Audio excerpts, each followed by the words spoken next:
Tuan dan Nyonya sekalian, selamat datang kembali di channel Rarami Family Adventure. Kali ini kami akan menuju ke camping ground pesona alam Gunung Gupak di lereng Gunung Merbabu. Kali ini kita akan membahas hantu. Apa hantu itu? Lebih tepatnya bertanya, sebagai manusia yang mempunyai akal, bagaimana mereka hidup, masalah pribadi hantu, apakah mereka sakit, punyakah cicilan, gaya hidup, sosial dan ekonomi, kepercayaan, dan lain-lain. Sebelumnya, kami juga ingin meminta maaf kepada pihak pesona alam Gunung Gupak apabila judul dan thumbnail video kali ini terasa seperti video horor, karena sejatinya tempat ini jauh dari kata menyeramkan, justru bersih, tenang, dingin, dan menenangkan. Apalagi ya? Oh iya, opening dulu ya. Silahkan video pembukaannya.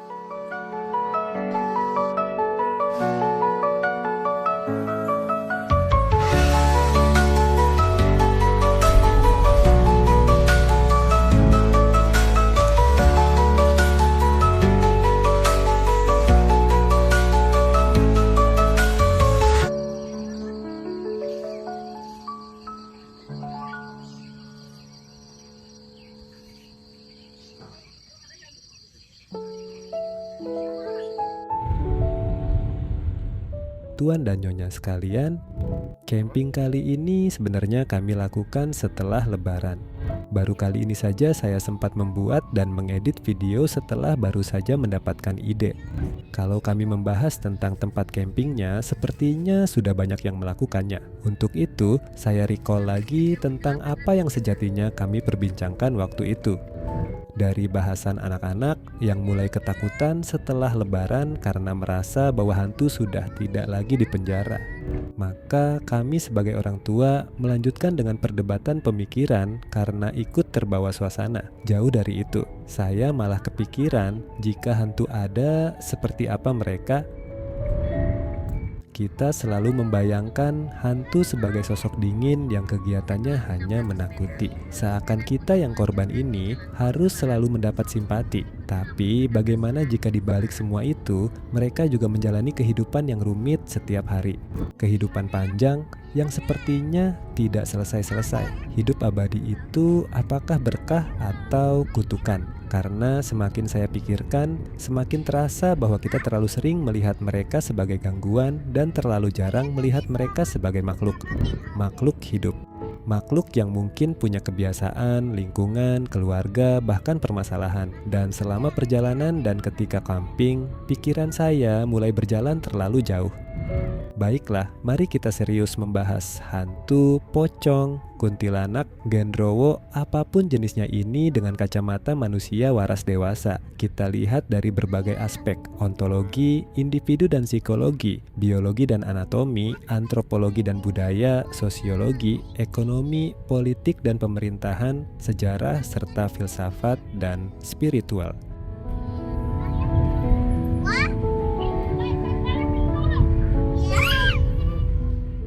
Aspek eksistensi hantu, aspek ontologi. Apa sih fondasi paling awal dari makhluk bernama hantu ini? Apa sebenarnya mereka? Makhluk biologis, energi, kesadaran, dimensi lain, spesies, entitas spiritual? Apakah mereka lahir, dibuat, atau bahkan muncul tiba-tiba? Kemudian, apakah mereka bisa mati? Apakah mereka menua? Apakah mereka berkembang biak? Apakah jumlah mereka bertambah? Apakah mereka punya siklus hidup? Seru bukan pembahasan kita kali ini? Itu baru dari satu aspek. Sekarang mari kita bahas aspek individu dan psikologi. Dari sini saya bertanya, apakah mungkin mereka punya kepribadian, ego, emosi, ambisi, trauma, kesepian, ketakutan? Kemudian, apakah mereka punya tujuan hidup? Apakah mereka bisa depresi, bisa sakit mental, bisa bosan, bisa malu, bisa iri, punya keluarga, punya anak, punya rumah, atau bahkan mungkin apakah mereka juga jatuh cinta? Apakah dari jatuh cinta itu kemudian ada individu yang akhirnya mereka terjerumus ke dalam tindakan amoral dan berkembang biak dari situ?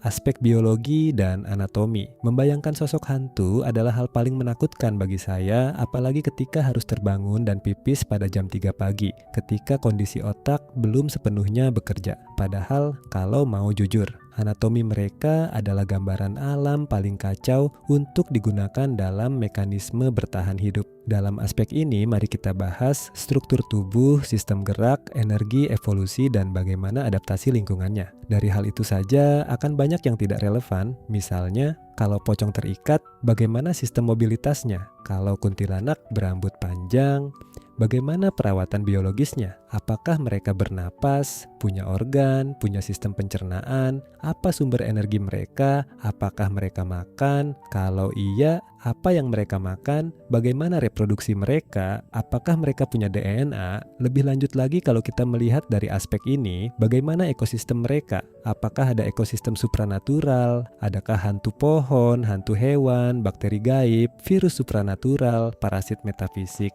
Kemudian, mari melihat dari aspek antropologi dan budaya. Misalnya, bagaimana tradisi mereka, punyakah mereka simbol, punyakah masing-masing identitas, atau minimal nama? Adakah mereka melakukan ritual, tapi ritual ke siapa? Atau adakah norma sosial yang mereka junjung? Kemudian bagi saya akan timbul pertanyaan, kenapa hampir semua hantu memakai identitas budaya tertentu? Atau apakah pocong hanya ada di budaya tertentu? Apakah mereka mengikuti budaya manusia? Apakah ada bahasa mereka sendiri? Apakah mereka punya seni, musik, upacara, larangan adat? Aspek sosiologi. Dari sini akan timbul pertanyaan, apakah mereka hidup berkelompok? Apakah ada kasta, diskriminasi, konflik, perang, perebutan wilayah, senioritas, atau bahkan ada organisasi? Misalnya, apakah kuntilanak dan genderuwo hidup berdampingan? Apakah ada konflik antar spesies gaib? Apakah ada kriminalitas dunia gaib? Aspek ekonomi. Hantu sepertinya lebih pintar dari kita. Karena itulah kita takut pada mereka. Mereka kemungkinan adalah organisme sosial kompleks yang karena itu maka akan ada kebutuhan, sumber daya, nilai, status. Lantas apakah mereka mengenal kekayaan? Apakah ada perdagangan, pajak, korupsi, kemiskinan, pengangguran, persaingan sosial? Atau misalnya apakah tempat angker mempunyai nilai properti lebih tinggi dari yang lain? Apakah nilai ditentukan dari seberapa yang berbau paling busuk, seberapa yang lebih menyeramkan, yang paling punya kuku panjang, si paling ketawa panjang? Kenapa juga mereka tertawa seperti itu? Baru di sini saja sebenarnya sudah sangat memberi pandangan bahwa mereka tidak benar-benar menyeramkan seandainya kita mau melihat sisi lain mereka. Saya sebenarnya agak takut kalau videonya panjang sehingga bahan rekaman video tidak cukup menutup narasinya. Tapi mari kita lanjutkan. Aspek politik dan pemerintahan. Apakah ada kerajaan, sistem monarki, demokrasi, diktator, hukum, polisi gaib, penjara gaib? Kemudian, adakah perebutan kekuasaan, kudeta, propaganda, atau perang dingin antar kerajaan supranatural? Jangan lupakan aspek sejarah, adakah asal-usul, migrasi, perubahan zaman? Lalu pertanyaannya akan menjadi, apakah hantu ikut berkembang mengikuti era manusia? Kenapa sekarang jarang ada hantu kolonial? Apakah mereka punah? Apakah teknologi mempengaruhi keberadaan mereka? Apakah mereka mengalami modernisasi? Kemudian yang paling akhir, yang paling seru, sebagai sesama pencari makna hidup, kita akan melihat mereka dari aspek filsafat dan spiritual. Jika mereka ada, hidup dan merupakan makhluk hidup, maka apakah mereka juga mencari makna hidup itu sendiri? Apakah mereka mempunyai konsep dosa? Adakah mereka memiliki kesadaran, ego mungkin, atau pilihan moral? Jika mereka punya itu semua dan kebetulan mereka terlahir menjadi hantu, itu juga kalau dilahirkan kemudian akan timbul pertanyaan, kalau mereka mengetahui kebenaran, kenapa tetap memilih keburukan? Apakah ego lebih kuat daripada pengetahuan? Apakah kesombongan bisa bertahan bahkan setelah kematian? Apakah mereka sebenarnya menderita? Nanti kita bahas satu-satu. Atau 2/2 saja, soalnya banyak banget. Baik, 2/2. Baiklah, Tuan dan Nyonya sekalian, mari kita mulai dari ontologi dan individu dan psikologi. Pocong selalu digambarkan melompat dengan kain yang masih terikat rapat, dan anehnya tidak pernah terpikir untuk membuka ikatan itu cepat-cepat, padahal selama hidup ya manusia biasa berjalan tanpa kesulitan, tetapi setelah mati justru memilih sistem mobilitas paling merepotkan. Kalau dipikir-pikir, Itu keputusan yang membingungkan. Kuntilanak juga demikian. Rambut panjang terurai di tengah hutan dan hujan pegunungan. Secara kebersihan itu sulit dipertahankan, secara kenyamanan bahkan berpotensi menyusahkan. Belum lagi kalau mereka benar-benar hidup selama puluhan bahkan ratusan tahun. Berapa lama waktu yang dibutuhkan hanya untuk mengeringkan rambut setelah hujan berkepanjangan? Lalu muncul pertanyaan yang lebih aneh lagi. Kalau makhluk-makhluk ini benar-benar memiliki kesadaran, apakah mereka punya identitas pribadi? Apakah ada hantu yang pemarah dan pendendam? Apakah ada yang lucu dan mudah tersinggung? Apakah ada pocong yang malas? Atau kuntilanak yang sebenarnya introvert dan tidak suka menampakkan diri? Kalau mereka hidup sangat lama, apakah mereka pernah bosan dengan bentuk mereka sendiri? Bayangkan menjadi pocong selama ratusan tahun, melompat terus setiap malam tanpa pernah mempertimbangkan solusi yang lebih praktis. Apakah mereka tidak pernah rapat membahas efisiensi gerakan? Dan kalau mereka memang makhluk sadar, apakah mereka punya keluarga? Apakah ada anak kecil yang lahir di dunia mereka lalu dimarahi karena gagal menakuti manusia? Apakah ada konflik rumah tangga antar makhluk gaib? Apakah genderuwo pernah diminta istrinya untuk lebih perhatian? Apakah jin pernah merasa lelah dengan kehidupan yang terlalu panjang? Lalu bagaimana dengan tempat tinggal mereka? Kenapa hampir semua cerita manusia selalu menempatkan mereka di pohon besar, bangunan kosong, hutan bambu, atau jalan pegunungan yang sunyi? Apakah itu benar tempat tinggal mereka, atau hanya imajinasi manusia yang terlalu suka menghubungkan kesunyian dengan ketakutan? Dan kalau mereka memang memahami dunia spiritual lebih jauh dibanding manusia, kenapa masih mempertahankan ego, amarah, kesombongan, bahkan gangguan terhadap manusia? Bukankah makhluk yang mengetahui lebih banyak seharusnya menjadi lebih bijaksana? Atau mungkin kesombongan memang tidak membutuhkan tubuh untuk tetap hidup? Mungkin itu sebabnya manusia selalu takut pada makhluk halus, bukan karena wajahnya, bukan karena suaranya, tetapi karena mereka digambarkan sebagai makhluk yang tidak pernah selesai dengan dirinya sendiri. Mari ke pembahasan biologi dan anatomi serta antropologi dan budaya.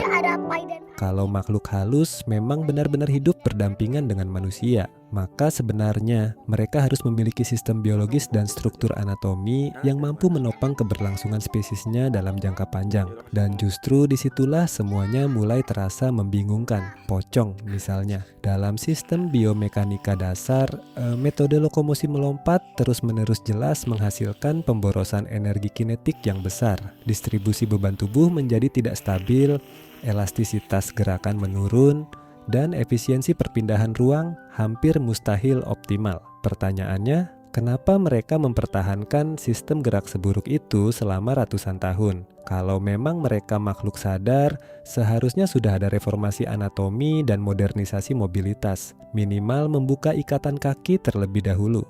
Kuntilanak juga demikian. Rambut panjang dalam kondisi kelembapan ekstrem pegunungan sebenarnya menjadi masalah biologis serius. Dalam aspek higroskopis dan stabilitas termal, rambut basah terus-menerus akan mempercepat penurunan suhu permukaan tubuh. Belum lagi potensi gangguan visual akibat rambut menutupi area wajah secara permanen. Tetapi anehnya, hampir semua kuntilanak tetap mempertahankan model morfologi yang sama. Artinya, kemungkinan besar mereka memiliki sistem identitas spesies yang sangat konservatif. Mereka tidak berubah meskipun zaman berubah. Lalu muncul pertanyaan yang lebih besar.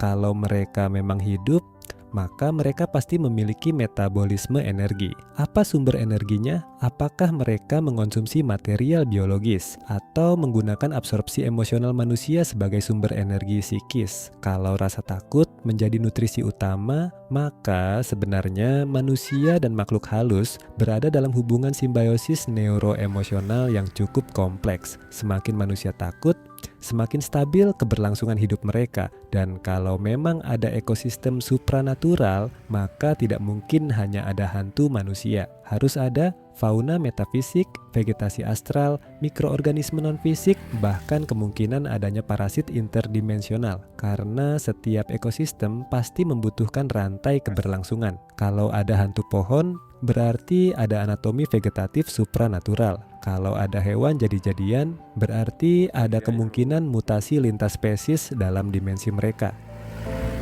Lalu masuk ke aspek antropologi, dan semuanya menjadi jauh lebih rumit karena ternyata makhluk-makhluk ini juga tampaknya memiliki identitas sosial yang kuat. Pocong mempertahankan kain kafan sebagai simbol eksistensi. Kuntilanak mempertahankan bentuk feminin tertentu. Genderuwo mempertahankan morfologi besar dan dominan. Artinya, mereka kemungkinan memiliki simbol status, identitas kelompok, bahkan norma sosial internal. Mungkin saja ada kasta dalam dunia mereka. Mungkin ada entitas yang dianggap bangsawan, dan ada yang hanya makhluk kelas bawah penghuni tempat sunyi. Kalau jin hidup jauh lebih lama dibanding manusia, apakah mereka memiliki sistem pemerintahan lintas generasi? Apakah ada konflik politik antar kelompok gaib, perebutan wilayah angker, atau perang pengaruh terhadap manusia? Dan semakin dipikirkan, semakin terasa aneh.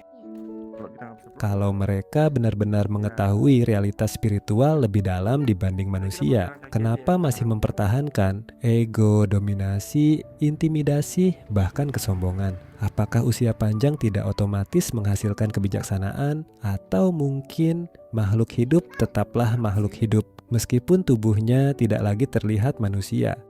Baiklah Tuan dan Nyonya sekalian, selanjutnya mari melihat dari aspek sosiologi dan ekonomi. Kalau makhluk halus benar-benar hidup sebagai masyarakat yang sadar, maka mereka hampir pasti memiliki struktur sosial yang jauh lebih rumit daripada sekadar muncul lalu menghilang di malam hari. Karena setiap makhluk berkesadaran selalu membentuk hierarki. Dan dari semua jenis makhluk gaib, jin mungkin yang paling menarik secara sosiologis. Usia yang panjang, kemampuan adaptasi tinggi, serta eksistensi lintas generasi membuat mereka kemungkinan memiliki sistem sosial yang sangat stabil. Pertanyaannya, apakah mereka hidup setara atau justru memiliki kasta sosial yang jauh lebih keras dibanding manusia? Mungkin ada golongan aristokrat supranatural yang menguasai wilayah-wilayah tertentu selama ratusan tahun. Dan mungkin juga ada entitas kelas bawah yang hanya menjadi penghuni bangunan kosong tanpa pengaruh dan kekuasaan. Kalau manusia memiliki struktur, keluarga, komunitas, organisasi, hingga negara, maka dunia mereka kemungkinan memiliki bentuk serupa. Apakah ada sistem senioritas berdasarkan usia keberadaan? Apakah makhluk yang lebih tua otomatis lebih dihormati? Kalau ada kerajaan gaib,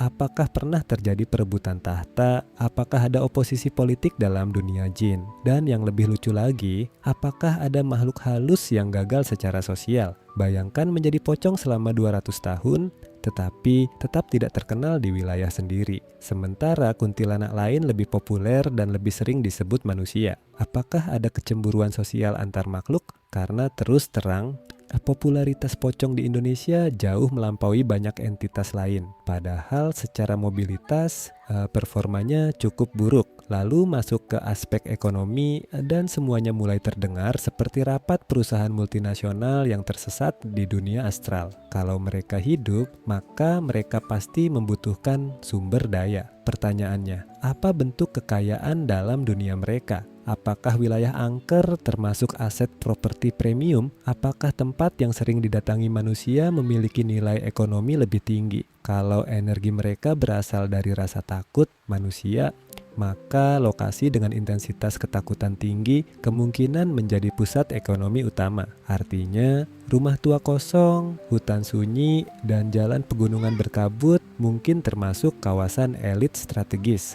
Lalu siapa yang mengelolanya? Apakah ada distribusi wilayah, pajak, izin menghantui? Kalau satu tempat sudah dihuni satu entitas, apakah makhluk lain harus mengurus perizinan sebelum ikut menampakkan diri? Dan kalau benar ada sistem ekonomi, maka hampir pasti ada persaingan, monopoli, bahkan korupsi. Mungkin ada jin kaya yang menguasai banyak wilayah sekaligus. Mungkin ada makhluk kecil yang terusir karena kalah pengaruh. Dan semakin dipikirkan, semakin terasa aneh. Kalau mereka hidup jauh lebih lama dibanding manusia, kenapa tetap sibuk dengan status, dominasi, pengaruh, dan perebutan wilayah? Bukankah makhluk yang telah melihat zaman berganti seharusnya melampaui ambisi seperti itu? Atau mungkin setiap makhluk berkesadaran pada akhirnya memang akan membangun masyarakat, lalu perlahan terjebak dalam kesombongan masyarakatnya sendiri.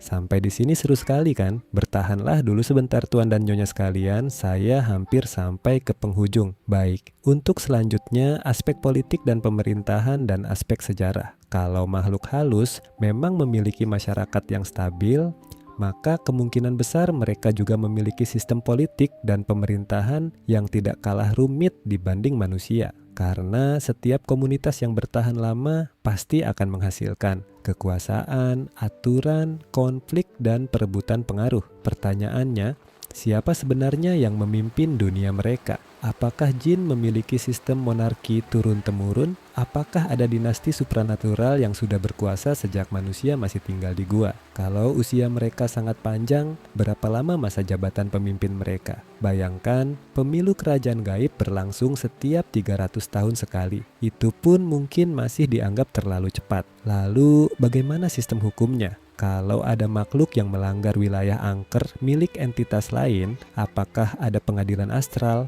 apakah ada polisi gaib, jaksa metafisik, atau lembaga anti korupsi supranatural? Dan semakin dipikirkan, semakin absurd jadinya. Bagaimana kalau ternyata pocong bukan rakyat biasa, tetapi sebenarnya petugas keamanan level bawah? Karena terus terang, mereka hampir selalu patroli malam. Lalu kuntilanak mungkin bagian divisi propaganda visual, sementara genderuwo ditempatkan sebagai aparat intimidasi kawasan hutan. Dan kalau memang ada pemerintahan, maka pasti pernah terjadi konflik politik. Apakah ada kudeta antar kerajaan jin? Apakah ada makhluk yang menggulingkan pemimpin lama demi menguasai kawasan gunung dan laut selatan? Bayangkan, ada rapat kabinet dunia gaib yang membahas penurunan kualitas ketakutan manusia modern akibat internet dan lampu LED. Karena memang sejak manusia tidur sambil menonton video pendek, tingkat keberhasilan penampakan tampaknya menurun cukup drastis. Lalu masuk ke aspek sejarah dan semuanya mulai terdengar seperti buku pelajaran yang ditulis terlalu larut malam. Karena kalau mereka hidup ribuan tahun, berarti mereka menyaksikan kerajaan lahir, perang terjadi, bangsa runtuh, hingga manusia berganti generasi berkali-kali. Pertanyaannya, kenapa mereka tetap memakai penampilan lama? Kenapa pocong tidak pernah mengalami modernisasi pakaian? Kenapa tidak ada pocong menggunakan jaket parasut atau sepatu olahraga? Kalau kuntilanak mengikuti perkembangan zaman, kenapa tidak ada yang membawa ponsel? Apakah teknologi manusia terlalu membingungkan bagi mereka? Dan yang paling menarik, kalau mereka sudah hidup sejak zaman kerajaan kuno, berarti mereka pasti punya arsip sejarah yang jauh lebih lengkap dibanding manusia. Mungkin sebenarnya merekalah saksi asli runtuhnya kerajaan, hilangnya peradaban, bahkan rahasia sejarah yang tidak pernah tercatat. Tetapi anehnya, dari ribuan tahun pengalaman hidup, mereka justru masih memilih berdiri di pohon, muncul di jalan sepi, atau menatap manusia dari balik jendela kamar mandi. Padahal dengan umur sepanjang itu, mereka seharusnya sudah bisa membuka universitas sendiri, atau minimal membuat sistem transportasi yang lebih baik daripada melayang perlahan sambil menakuti pengendara malam. Dan kita sudah di penghujung tuan dan nyonya sekalian. Sekarang mari ke filsafat dan spiritualitas. Kalau makhluk halus benar-benar hidup berdampingan dengan manusia, maka pertanyaan paling besarnya sebenarnya bukan tentang bentuk mereka, melainkan tentang kesadaran mereka. Karena semakin lama dipikirkan, semakin terasa bahwa makhluk seperti jin, pocong, atau entitas lain bukan sekadar makhluk menakutkan. Mereka justru tampak seperti makhluk yang belum selesai dengan dirinya sendiri, dan itu membuat semuanya menjadi jauh lebih aneh. Kalau mereka mengetahui realitas spiritual lebih jauh dibanding manusia, maka seharusnya mereka memahami konsekuensi, kebenaran, bahkan kemungkinan akhir dari seluruh keberadaan. Tetapi kenapa banyak dari mereka justru tetap mempertahankan ego, kesombongan, dominasi, bahkan gangguan terhadap manusia? Bukankah pengetahuan seharusnya melahirkan kebijaksanaan? Atau mungkin pengetahuan dan kebijaksanaan memang dua hal yang berbeda.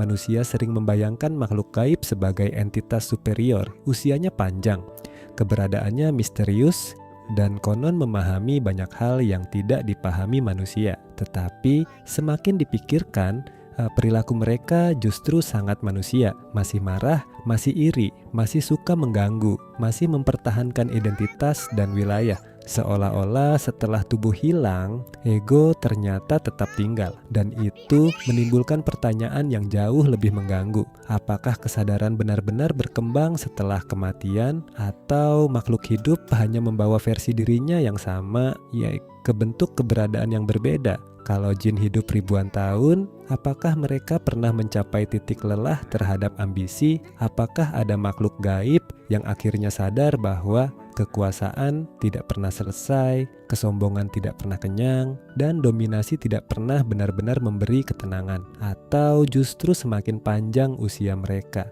semakin besar pula egonya karena terus terang makhluk yang sudah hidup berabad-abad tetapi masih sibuk menakut-nakuti manusia di jalan pegunungan terdengar seperti makhluk yang belum berdamai dengan dirinya sendiri. Lalu muncul pertanyaan lain yang lebih sunyi. Apakah mereka bahagia? Apakah kuntilanak tertawa? Apakah pocong pernah merasa tenang? Apakah genderuwo pernah merasa kesepian? Kalau mereka benar-benar hidup dalam waktu yang sangat panjang, maka kemungkinan terbesar mereka bukan marah, melainkan lelah. Lelah mempertahankan bentuk, lelah mempertahankan identitas, lelah mempertahankan kebencian yang mungkin bahkan sudah mereka lupa asalnya. Dan mungkin itu sebabnya manusia selalu takut pada makhluk halus. Bukan karena wajahnya menyeramkan, bukan karena muncul di malam hari, tetapi karena mereka terasa seperti cermin tentang apa yang terjadi ketika ego hidup terlalu lama.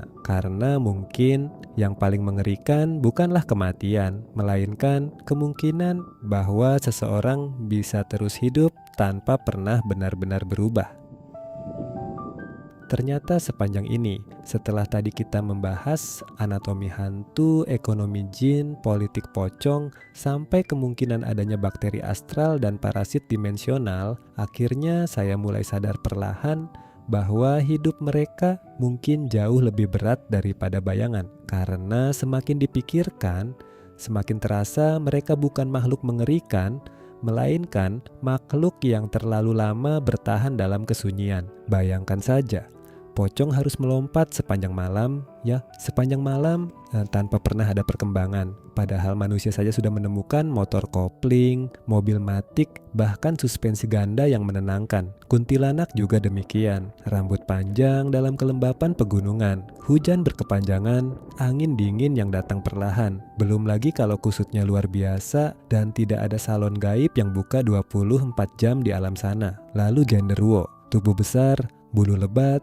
suara berat, tatapan pekat. Tetapi semakin dipikirkan, dia terdengar bukan seperti makhluk kuat, melainkan satpam hutan yang terlalu penat.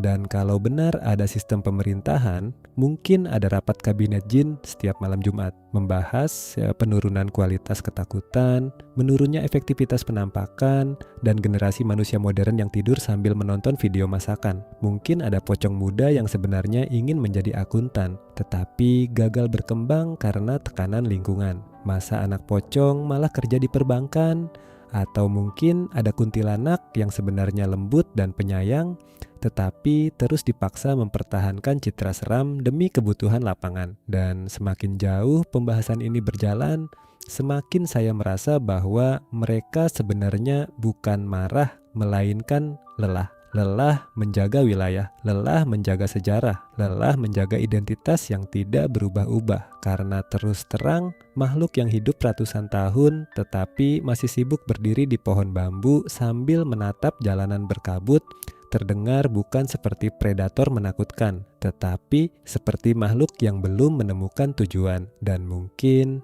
itu sebabnya manusia takut pada hantu, bukan karena wajah pucatnya, bukan karena suara tawanya, tetapi karena diam-diam mereka terasa sangat mirip dengan kita. Sama-sama bingung dengan kehidupan, sama-sama lelah mempertahankan kedudukan, sama-sama takut kehilangan keberadaan. Bedanya kita memikirkan cicilan saat masih hidup, sedangkan mereka mungkin masih memikirkannya bahkan setelah pekuburan. Tuan dan Nyonya sekalian, terima kasih sudah bertahan mendengarkan pembahasan yang sangat panjang, sangat aneh, dan kemungkinan besar sangat tidak penting karena pada akhirnya video ini hanyalah sekumpulan manusia bodoh yang mencoba menerka jawaban di lereng pegunungan yang terlalu banyak berpikir dalam perjalanan panjang. Tidak ada penampakan, tidak ada pemanggilan, tidak ada uji nyali.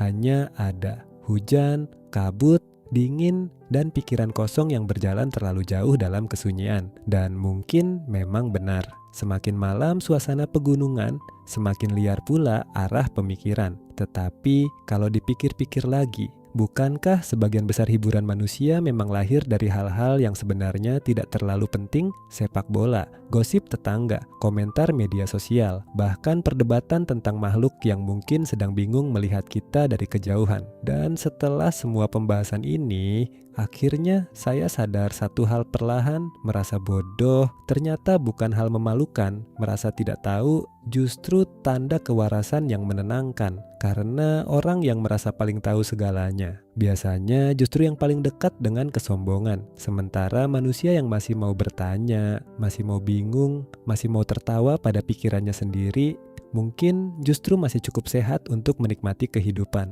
Baiklah, terima kasih sudah menemani perjalanan dan camping kosong ini. Pembicaraan panjang dengan pembahasan yang bahkan tidak menyelesaikan apa-apa. Dan mungkin memang tidak semua perjalanan harus menghasilkan jawaban. Sampai jumpa.